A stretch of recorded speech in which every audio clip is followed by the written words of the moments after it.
Hi, welcome back to the model room. Okay, welcome back to the living room. I changed locations for a couple reasons today. One, because this is basically just a talking head video, but the other one is because I'm trying out my new wireless mics and they're working good, so I'm really happy about that. In any case, today's video is another one of the Mount Rushmore videos about, what things you would put on Mount Rushmore that pertain to the modeling hobby. Today, it is the 4 interventions that really moved our hobby forward.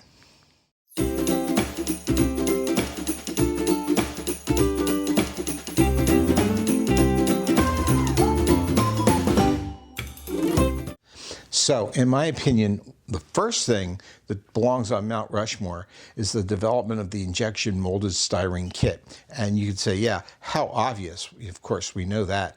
But it's not exactly obvious. If you remember that AMT started out as the aluminum model toys company, and if that had stuck, we'd be putting models together with screws and solder and stripping bad paint jobs with aircraft stripper.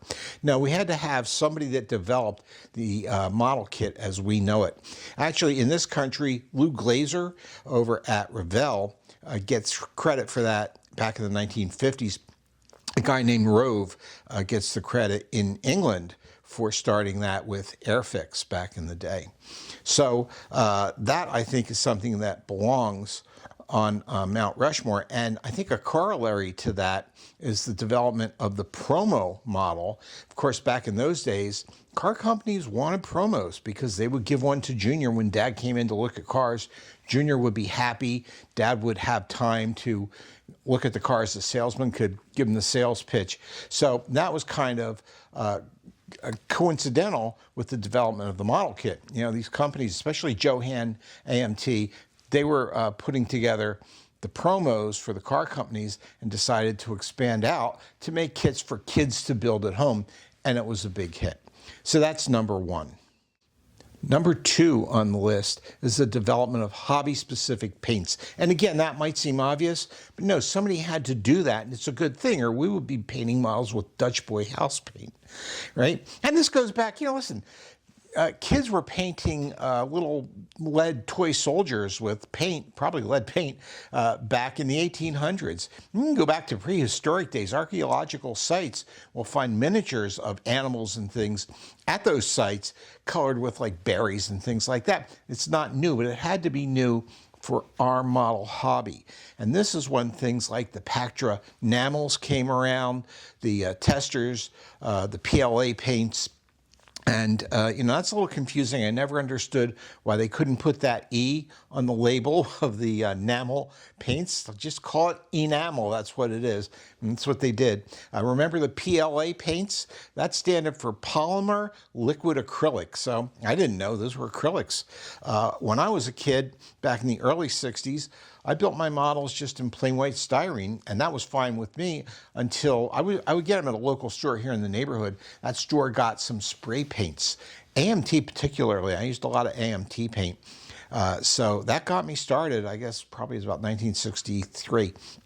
And, I had good paint jobs, bad paint jobs, but it was paint, and that moved things forward. And of course, today, there's just an enormous selection of different paints, as well as 2-part paints, 2-part clears, things like that, which, I don't care for, but some people use it a lot. Take precautions. But in any case, just go over to the Barbados Rex channel. Robert over there will show you just hundreds, thousands of different paints that are available for modeling. So we are really in hog heaven when it comes to paints for our models. Next up on Mount Rushmore is the development of hobby-specific glues. Kind of goes hand in hand with the paints, but of course it's something that had to be developed, or we'd be putting our models together with this stuff. Remember this from back in the day in school? Well, of course, back in the day we had this stuff. It wasn't a whole lot better, but at least it did melt the styrene and fuse it together. So it was useful in that regard. Today, we just have a plethora of wonderful glues to use. We've got, the standard styrene glue, and I like the testers with that long needle. That's really a good way to apply things. But we have super glues, we have white glue, we have gel glue, we have 2-part epoxy. anything that we need. I love that wonderful thin cement, the liquid thin cement that you apply with a brush. It's very efficient. So that to me is a real innovation that we have in this hobby and has moved it forward substantially. Last up is the development of the aftermarket. And I guess that came along in kind of the mid-'80s. I think that the guys that were making aircraft started it with the photo etch stuff that they put in their cockpits, and it wasn't too long until that migrated over to the car model hobby. And there were so many aftermarket companies. When I came back in the late 80s to the modeling community, I was just astonished by all the wonderful things that we could add to our models to make them look better, make them look a little different, to give us more detail, all that kind of stuff. And of course, the photo etch stuff was wonderful, and that, you know, my friend Bob Cornell is still going strong with Model Car Garage. Some of you may remember Mark Gustafson had a photo etch company going for a while there. Ultimately, I think sold out to a hobby shop here in New Jersey, and they had that stuff going for a while as well. But there were all kinds of things. Dave Vanderwall did some wonderful things with R&D Unique. Remember that? Curbside Dioramics.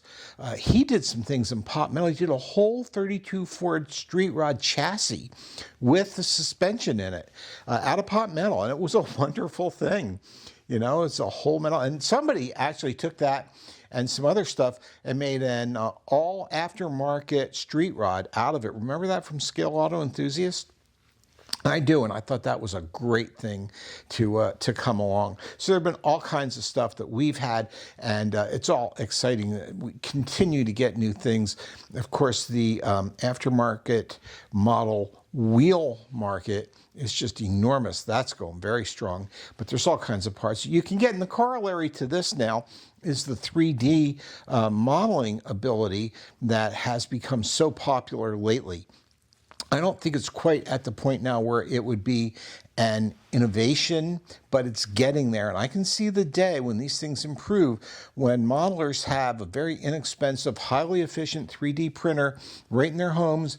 They get the files off the internet and build pretty much anything they want out of that. That's coming. We all know it. And that's a great thing as well. You know, innovation continues. But for me, right now, those are the 4 things that belong on Mount Rushmore. And that's it. That's the video. Thank you so much. Let me know what you think the innovations are in our modeling community. I'd be real interested to see that. And thanks for watching. Thank you to my subscribers as always. Some more progress on the builds at the bench coming up next. We'll see you then.